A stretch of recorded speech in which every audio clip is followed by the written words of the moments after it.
Hello and welcome to Media Monitor on the SABC News Channel, independent and impartial.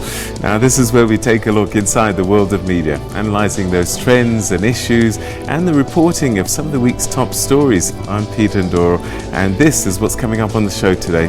4 SABC radio stations turned 60 this month and we catch up with one of them as take us through the 6 decades of serving millions of South Africans. We'll also take a look at the state of the media in the Kingdom of Eswatini, where journalists have accused the government there of violent acts against the media.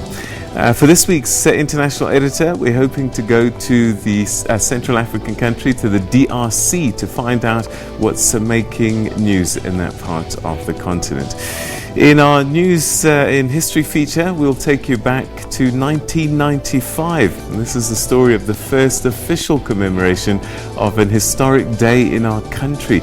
June 16 is the clue. Stay tuned to find out what that will be. So that's the show, but remember you can engage with us on social media using the Twitter handle, #SABC Media Monitor, and we'll also share your views. You can share your views on WhatsApp, and that number is 065 862 4548. 065 862 4548.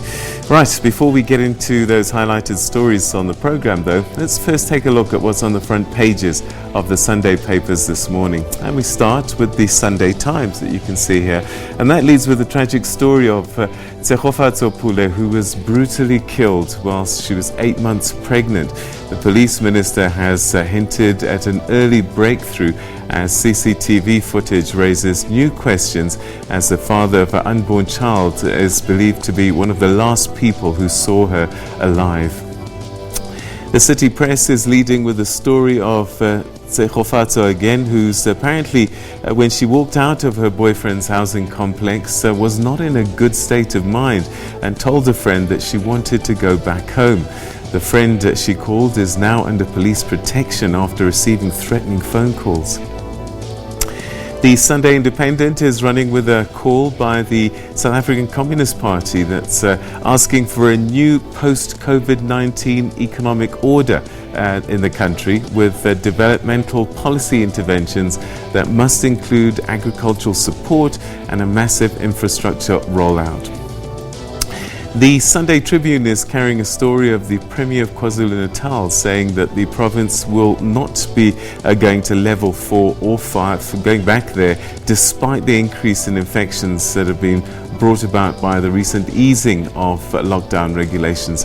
Premier Sihle Zikalala did say, though, that there will be an intensification on regulations enforcements at level 3. Now, the Sunday World front page leads with a story about how employees at the SABC could be facing retrenchments due to financial challenges that have further been compounded by COVID-19. And in fact, the inside headline says, "Jobs Bloodbath." Okay, let's take a look at some of the trending topics in South Africa this morning, and some of them usual ones like the sacred space, but the one that really got my attention is this one called Don't Leave Me Challenge. I don't know how it started, but we've got people starting to play with words. Let's take a look at some of these tweets and what they've been saying.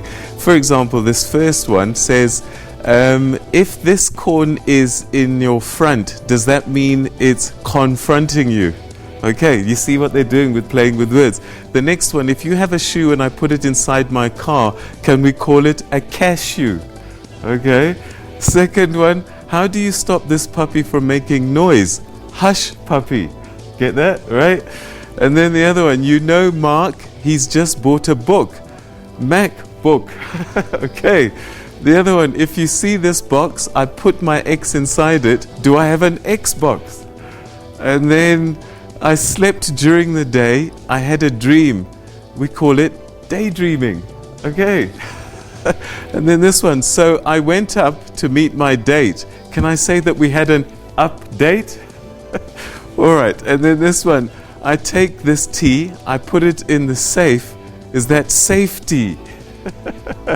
All right, so I don't know who's, and the last one, this was the last one. Okay, so I'm not sure how it started, but you probably will have good fun with that during the course of the day. That's trending on Twitter today.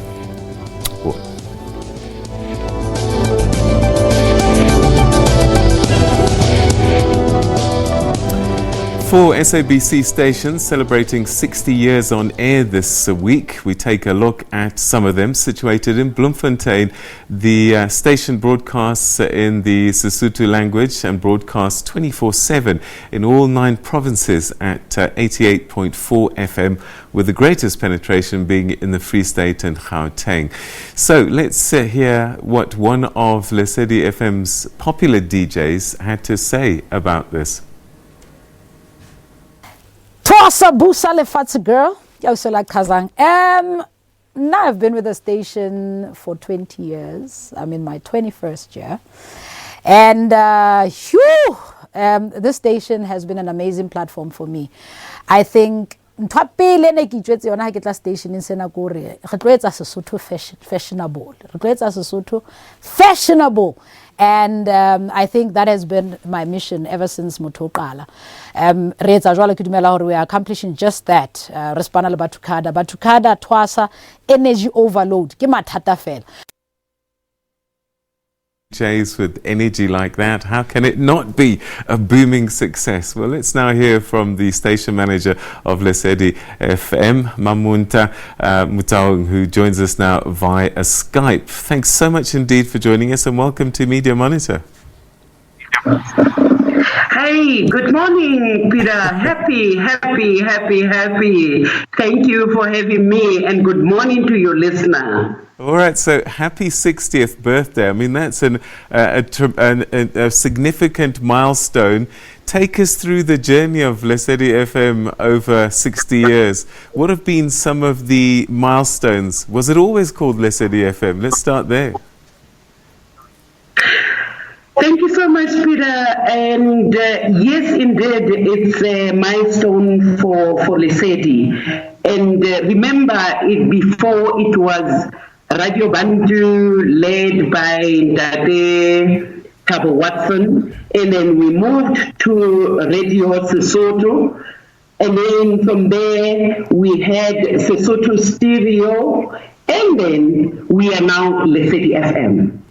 That's where we are today. All right, and how has it changed on air? I mean, the country has changed over time, and I would imagine with the history that's happened in this country, 1994, then we had 2010 World Cup, and then we've had a whole generation of born frees. I'm sure that the station has changed its image and the way that it broadcasts over time. What have been some of those changes? You know, we've had a lot of changes.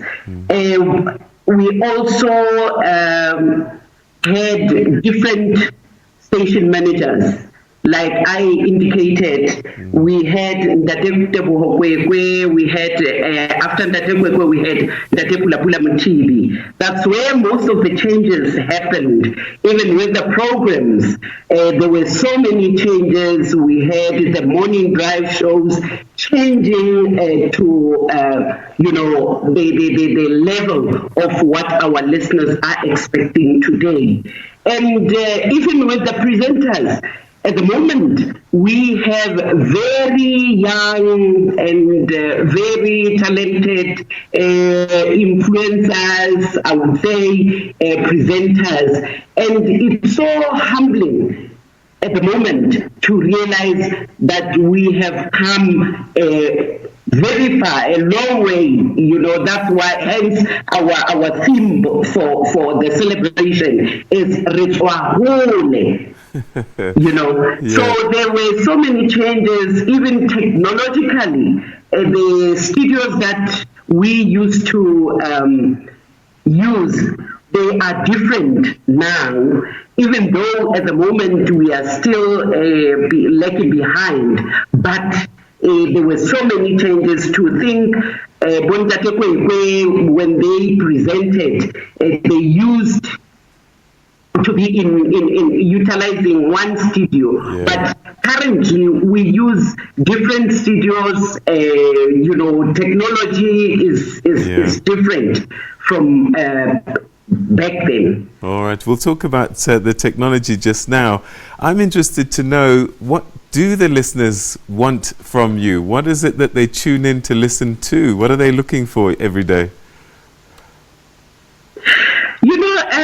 Lesedi FM is unique in that we broadcast in Sesotho, and we educate, we inform, and we also entertain in Sesotho. So we have very, very loyal listeners who have been listening to the station since Lesedi Stereo up until now. So the fact that we inform them in their own language says a lot to them. And we also go back to the issues or things that made the station to be where it is at the moment. So it's so good every time when we hear our listeners that they like Lesedi FM, they love Lesedi FM, they've been listening to Lesedi FM,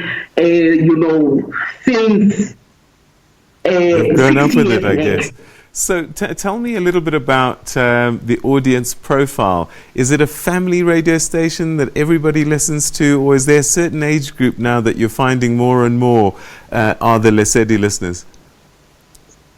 Peter, Lesedi FM, the highest percentage is 24 to 34. Wow. 24 to 35, I can say. And then it's a family station because our programs cater for different ages. We do have programs for kids, we do have programs for youth, we do have programs for young and old. We are there, and they do listen to us. All right, so what about audience figures? Have you been seeing a steady rise? I know that Lesedi's always been in the top 10 across the country. Lesedi FM has been in the top 10 nationally, and I'm proud to say we are increasing. At the moment, we are standing at 3.346 million listeners. Wow. And I believe we're still going to grow more and more and get more listeners, because when we started in January, I said, let's go back to basics. Yeah. So that we take our listeners back to where Lesedi was and has been. So I believe we can still do better moving forward. And I'm excited because Lesedi FM is still number one in the Free State, and we are number 4 nationally. So this shows that our listeners do love listening to Lesedi FM. All right, let's talk a little bit more about technology. How has that changed things for you? Because in the old days, you had to have a wireless of some kind and people listened in the car. But now we have mobile phones, we have people wanting to stream on their computers. Has that changed the way that you think about how you broadcast to your listeners? Indeed, Peter. Currently, you've seen how Lesedi is trending because we accommodated our listeners by engaging, through social media. So it shows they are happy. Yeah. And we are trying our best to make sure that our listeners are engaged in whatever that we are doing. Even though sometimes we have a challenge of technology where we want to broadcast seamlessly. But unfortunately, there are times where we still struggle a bit. But I always believe that in the future, our studios will be renovated to the level that we are looking towards. All right. I mean, it's a national station, but I guess in many ways, because of the concentration and the language, the Free State area and surrounds is likely more home. Does that give a slant on the kind of things that you engage with, the kind of events that you're part of? No, Peter, we are all over. Like I said, we used to be number one in Gauteng. Yes, we have dropped a bit, but we are still there in Gauteng. And the Free State, yes, we are lucky because it's easier for us to be all over the Free State. Even though we have seen new community radio stations coming up, but we are still there as Lesedi FM. All right, so what about the next 60 years? Let's start with the next 5, maybe. What do you see? What are your plans? What are your plans? We must make sure that we leave a legacy. We are going to nurture talent. We are going to ensure that we have a succession plan so that we don't struggle like before when somebody like that we having Tatetu, so now at any time he can leave us. So we want to make sure that we have a succession plan, and we want to make Sesotho fashionable, as Sibati have just mentioned. We are an institution that is committed to celebrating the distinct language and keep it energized for our listeners. Now, Elsie Mamunta, we can't not talk about your time on air as well. I think this station is close to your heart in more ways than one. Take us back to your days as a DJ and how you've taken some of that into management. Oh, Peter, yo. I'm so excited to be back at Lesedi FM. But then I used to present the Women's Magazine program, and then it was, every day you want to make sure that you make a difference in somebody's life. But one thing that I want to talk about is women empowerment, as well as the problem of kids being molested, child abuse, and so on and so forth. So I used to enjoy the program, preparing the program for the better on a daily basis, and then looking forward to engaging with the listeners. Remember, when I was there, the program was at 1 million on a daily basis. That's where I was. So at the moment, I'm busy ensuring that I empower and develop the young talent that we are having at Lesedi FM to make sure that they also leave a legacy. Because even today, people still remember the voice. Wherever I go, people recognize my voice like nobody's business. Even if I think I'm talking smartly, but people do recognize my voice, and it's so humbling, Peter. But I used to enjoy the program so much, and at the time we were not focusing on one program. We used to do different programs. Like I was able to present jazz program. I was able to present afternoon drive. We used to do that. We were so versatile during those times. Even though this time people focus on specific programs that they present. But I used to enjoy myself so much, and it's so humbling, I must say, to be back at Lesedi FM because I understand the business. I know what is happening. Even when there's something wrong, I understand fully what should be done. Wow. Well, we're so grateful that your experience has not been lost to us, and certainly the station is benefiting now with your experience in management. Thank you so much indeed, and continue with the celebrations, and well done on your 60 years. Happy. Thank you so much, Peter, Thank you so for much. having me. Ke a le rata bamamedi ba Lesedi, itlhokomeleng, le ipaballe, le itshireletse kgahlano le coronavirus, mme le hlatswe matsoho. Ke a leboha. Thanks so much indeed. All right, that was Lesedi FM's station manager, very excited and very happy, Mamunta Mtaung, sharing her memories of her time on air, but now as a manager and her excitement about the future. All right, remember, you can always engage with us on social media using our Twitter handle, #SABC Media Monitor. We'd love to hear what your thoughts are. You can also WhatsApp us, and the number is 065-862-4548. 065-862-4548. All right, let's take a quick break, and when we come back, we unpack the situation in terms of the media in Eswatini.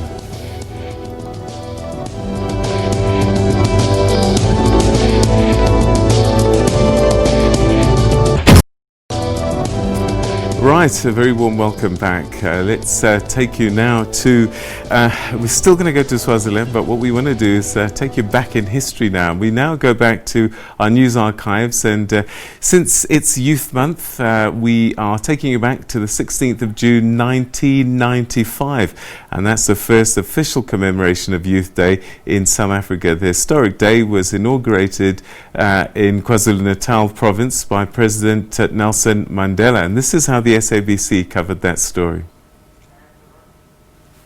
In Johannesburg, a memorial service was held for Tsitsi Mashinini, the student leader who led the 1976 uprising in Soweto. Archbishop Desmond Tutu and Mrs. Winnie Mandela paid their respects at the unveiling of a plaque at Soweto's Avalon Cemetery. Kutsia Zitzman reports. In Soweto, feelings ran high as people remembered the student uprising of 1976. But most of all, they remembered its heroes. In particular, this man, Tsitsi Mashinini. Credited with organizing the student protest, he changed the future of South African politics forever. Scenes like these made it quite clear that students would do anything to change the political system. The price, many were killed, jailed, others went into exile.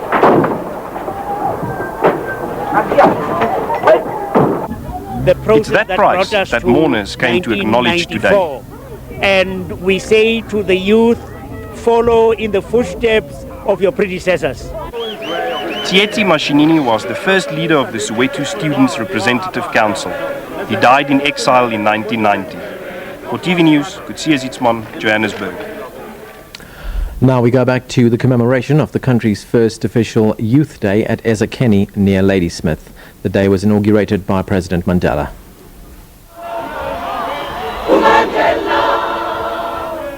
The arrival of President Mandela delighted the expectant crowd who'd started gathering hours earlier.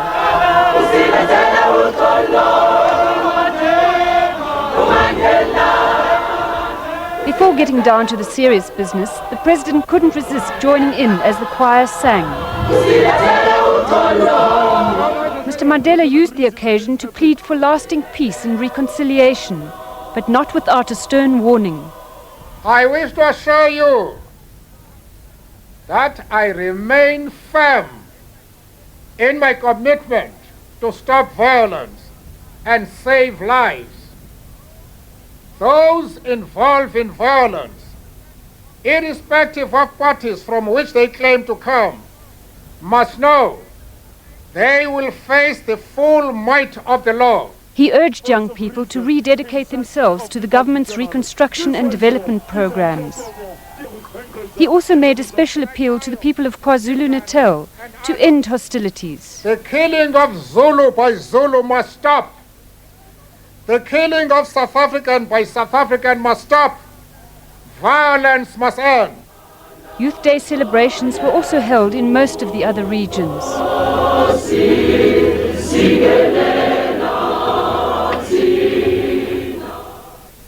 Yeah, very special time, taking us back to 1995, the first commemoration of Youth Day. Now, the Committee to Protect Journalists this past week called on Nigerian authorities to release journalist Saint Mainpampo Onitsha and drop all charges against him and reform the country's Cybercrime Act to ensure that it's not used to prosecute the press. According to the Committee to Protect Journalists, on June the 4th, officers with Nigeria's Department of State Services detained the journalist Onitsha, the founder of the privately owned Niger Live TV news website in Yenagwa, the capital of Bayelsa State, after he responded to a summons for questioning. An influential journalist and blogger, Samira Sabu, was arrested in Niamey, the capital of Niger, on the 10th of June in response to a defamation suit by Sani Isofu Mahamadou, a presidential advisor and the son of the country's president. Reporters Without Borders, RSF, regards her arrest as illegal, and this is according to Reporters Without Borders announcement. Now, Samira Sabu, who runs the Midest Niger website and often criticizes the government on Facebook, where she has more than 38,000 followers, is being sued by the president's son over a Facebook post on the 26th of May in which she linked him to a case for alleged overbilling by the Defense Ministry. Yeah.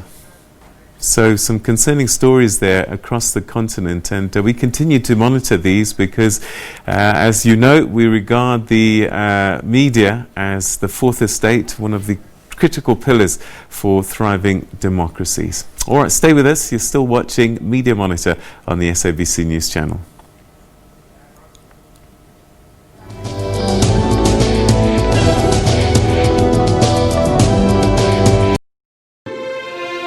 We get information in numbers. This many people died or this many people had been infected. We don't see the numbers. We see the individuals behind the numbers. The mother of somebody, the father of somebody, the daughter of somebody, and the son of somebody, or the grandfather of someone.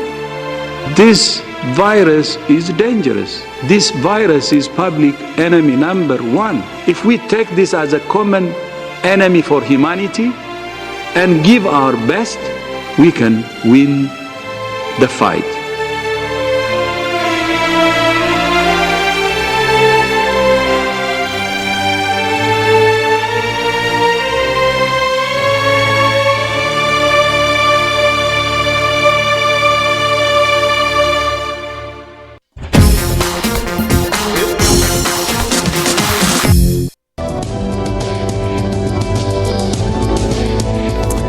Right, welcome back. We're going to take a look at the state of journalism in Eswatini. This after the country's Justice Minister, Polile Shakantu, issued a statement saying that the media freedom in the country is a critical component of the Eswatini constitution. But this is the freedom that is being experienced by journalists in the country? Well, last year, the editor of The Nation, Beki Makubu, told the Mail and Guardian in an interview to call authorities to account in Eswatini is almost an impossible task because of the regime's repressive laws towards dissidents, saying that the country is run by bullies. Makubu and activists and human rights lawyer Tulani Maseko were sentenced to 2 years in jail after writing and publishing articles in The Nation that was critical of the Swazi judiciary. Reporters have things been changing? Well, last month, the Committee to Protect Journalists wrote about how earlier this year, the police in Manzini region of Eswatini raided the home of Zweli Martin Dlamini, the editor of the privately owned news website, Swaziland News. They arrested him, handcuffed him to a bench, and tried to suffocate him by putting a plastic bag over his head, saying that an officer told him to forget about your rights. The police deny this claim. And in another posting, the CPJ reported how in April this year, police officers raided the home of Eugene Dube, the editor and publisher of the privately owned news website Swati Newsweek, and seized his 3 mobile phones, a laptop and work documents. Now, Swati Newsweek reporter who wrote one of the articles that Dube was questioned about was also taken in by police. Dube has since gone into hiding, fearing the authorities are, well, we'll be speaking to him in a few moments, we're hoping. He reached out to the police spokesperson Pindile Vilakati about some of those incidents that she said she was unable to respond to foreign media without permission from government. And just 2 weeks ago, the National Police Commissioner William Dlamini said that the police would come hard on journalists who are hell-bent on writing negatively about the monarch. Let's take a look at how Eswatini is rated in the World Press Freedom Index. Let's just go back to a couple of images now where the press index shows that Eswatini is rated 141 out of 180 countries, and this puts them among the worst 20% of countries for media freedom in the world. RSF says that any criticism of the regime is liable to be the subject of prosecution and far from being an independent protector of rights and freedoms. The judicial system is often used to undermine journalism.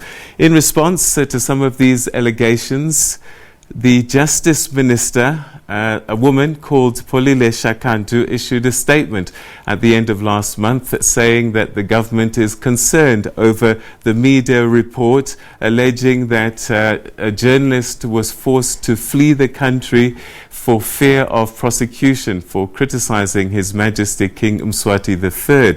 The minister refers to the CPJ article about Zweli Martin Dlamini, saying that it was not an accurate reflection of the facts. She says that the charges against Mr. Dlamini have nothing to do with government or charges of sedition, but rather that he's charged with housebreaking, assault and defamation of character. She added that Mr. Dlamini's journalistic integrity have long been brought into question. She says that a lot of fake news has gone into the media realm and has been picked up by credible news outlets and reported as facts. All right, okay, we're hoping to be able to get one of those journalists to talk us through what their experiences have been in terms of media journalism, but certainly RSF and CPJ reporting that perhaps things are not as rosy as the Justice Minister would like to paint. But we'll have one of those journalists hopefully after this break. Stay with us.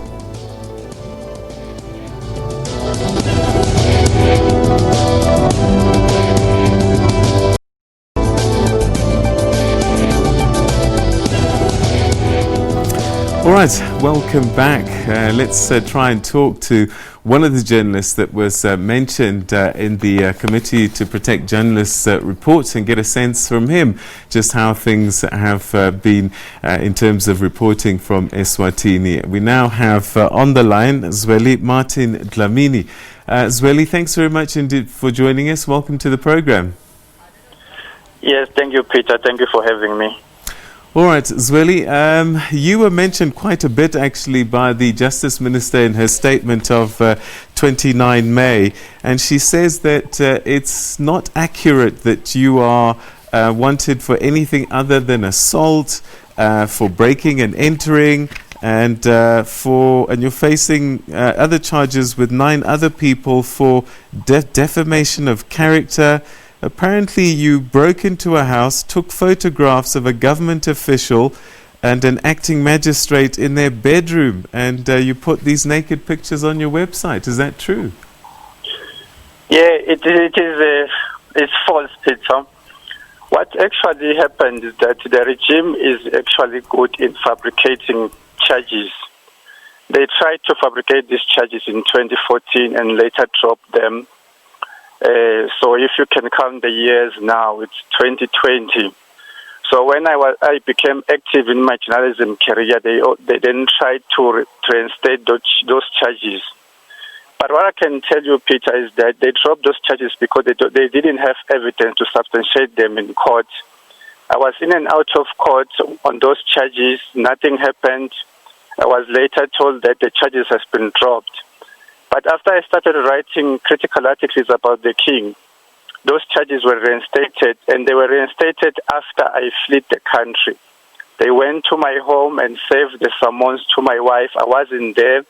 And then what they did, they then issued the warrant of arrest. Imagine I didn't receive even the court papers to then go back to court on those charges, but the magistrate issued the warrant of arrest. So those are the tricks by the regime to try and mislead the world that this is nothing to do with my journalism work. She also says that your integrity has long been in question. She says that you were removed as a member of the Eswatini Editors Forum, a self-regulating media body, by your peers in the media industry for unethical conduct and reporting false information. Thank you very much, Peter, for giving me this opportunity to respond to that. In fact, I wanted the Justice Minister to be live on air so that I can question him on some of the things he mentioned in the statement. The Editors Forum to which he is referring to was long captured. It is controlled by mostly state journalists from the state-owned media. The chairman of the Editors Forum is paid, his salary is paid for by Tibio Takangwani, a company owned by the king. So they are using that body. Hello? Yes, carry on.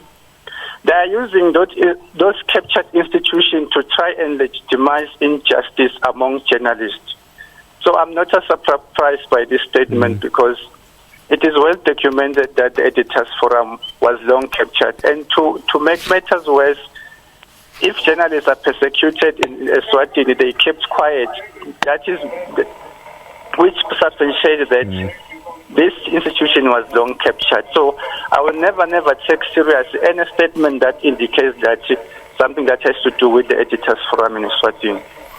All right, so, I was hoping to get Eugene Dube on the line as well. He's another journalist that has been through the most in Swaziland. Just how difficult is it to be a journalist in Eswatini? Hey, Peter, it's a tough job, particularly now because the regime is shaking. They try every trick to try and silence journalists. In the case of Eugene was started to be targeted after he tried to be critical about the king and the royal family, including the government, as a freelance journalist of the Swaziland News. And now he is the editor of the Swati Newsweek. So when I was tortured by the police, they told me that my job now was to try and make sure Eugene doesn't write critical articles about the king. And I refused that. So that's how they capture journalists. They first target the editor, which in this case was myself. I was the editor of Eugene Dube. When I was tortured, they then say, we are giving you an assignment to make sure Eugene Dube towed the line. So you can now understand how they captured the Editors Forum. They captured the Editors Forum so that the Editors Forum can then make sure we toe the line. So in the case of Eugene, after they realized that Eugene is not towing the line, they then targeted him directly. That's why he fled the country as well, because he's one of the most critical journalists against the regime. All right, and Mr. Makubu as well, he spent nearly 2 years in jail for writing pointed articles. Yes, Peggy Makubu is one of the journalists who was also jailed for writing critical articles about the judiciary. Is more focusing on the judicial system because we're also having challenges with the judiciary in Eswatini. That's why even if we can be persecuted, we can't go to court and have confidence in the courts because the courts are also controlled by the king and the royal family, including the government. The Justice Minister, who released the article, the statement to which you are questioning me about, is a wife of an alleged a corrupt person in Eswatini and even in Zambia. So I was hoping that maybe if you can one day have both of us live on air, because the integrity of the court are under questionable now because of the Justice Minister. Is not a credible person, that minister. Yeah.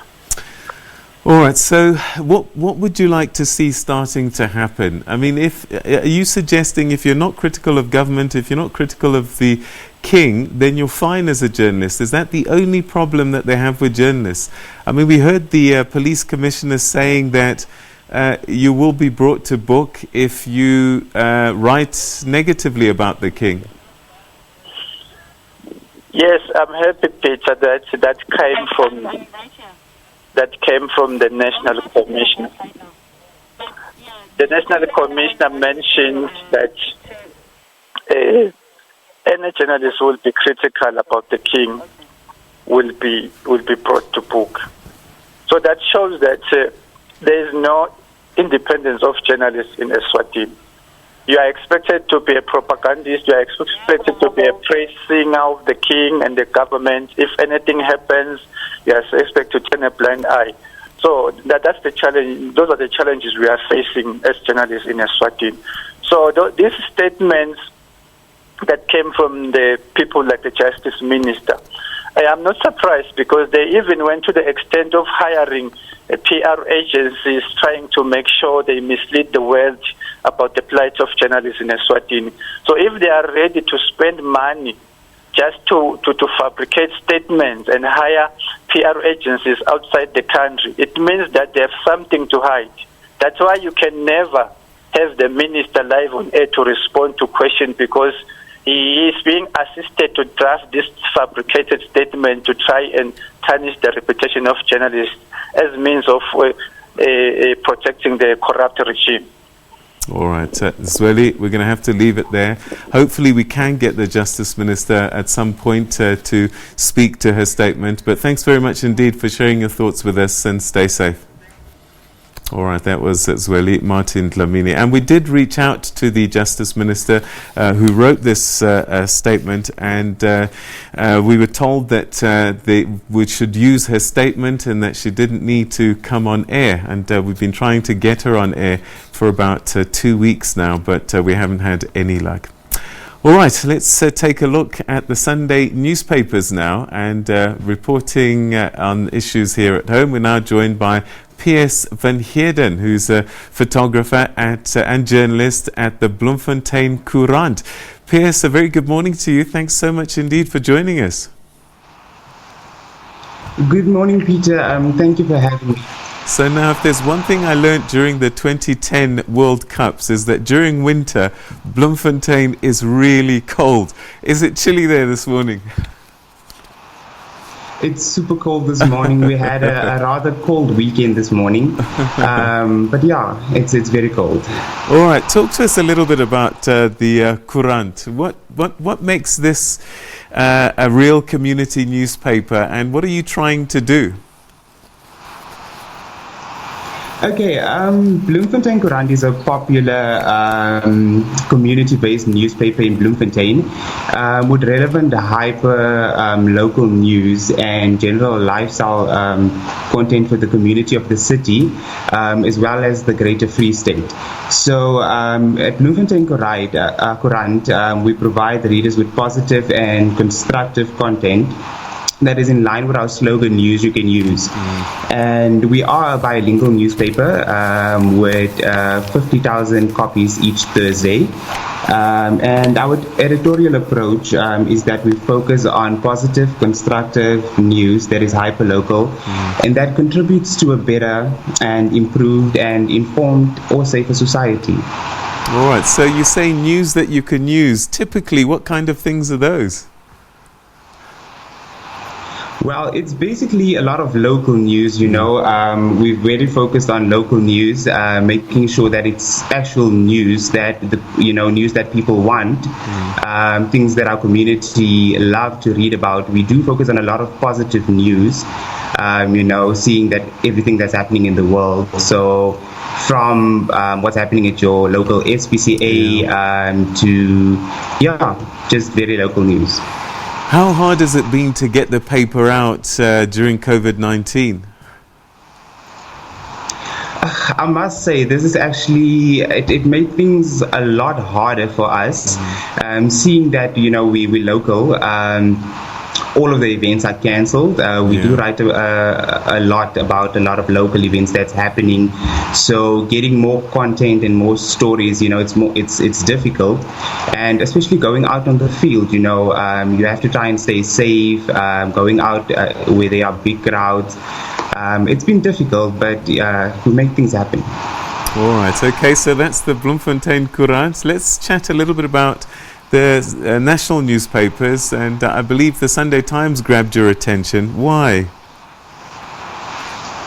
Yes, this morning I read the Sunday Times, and it was about Tsegofatse Pule, who was brutally murdered. And honestly speaking, it's really sad to still see news like this. On a daily basis, young women and children are being murdered, or senselessly murdered. And it grabbed my attention because Tsegofatse was 8 months pregnant by the time that she was murdered, and she was hanged. She had a stab wound in her chest, and I mean, it's really sad to read this type of news. And I think it's time that she deserves justice. And gender-based violence has reached an undeniable, alarming level in South Africa, and it is unacceptable for anyone to die this way. I know that your paper, Bloemfontein Courant, has quite a large female readership. So I was just wondering, when issues of gender-based violence come up, is this something that resonates with your paper and your readers? And how do you then translate a story like Tsegofatse's into the Bloemfontein Courant, for example? Yes, we do actually have quite a lot of female readers, and we do report on a lot of gender-based violence incidents, being it a lot of different things that we get from local police and so on.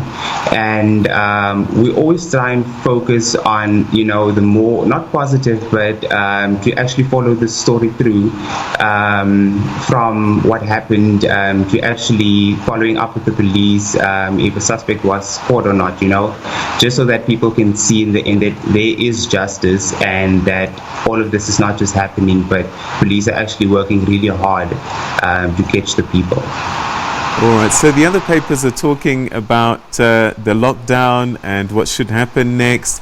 Is this something that interests your readers in Bloemfontein as well? I know that some of your readers are middle class, some of them are businessmen and businesswomen.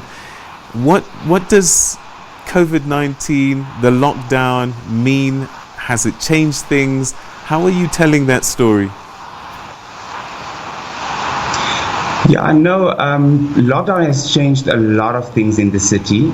I think people have come to a level where they are really frustrated, especially businesses, because we have spoken to a lot of businesses, especially if you take, for example, the hair industry. I mean, businesses in Bloemfontein are really suffering at this moment. A lot of them are worried, if they're still going to be able to open their doors after the lockdown, and they've just lost a lot of business. It's really hard for them to continue.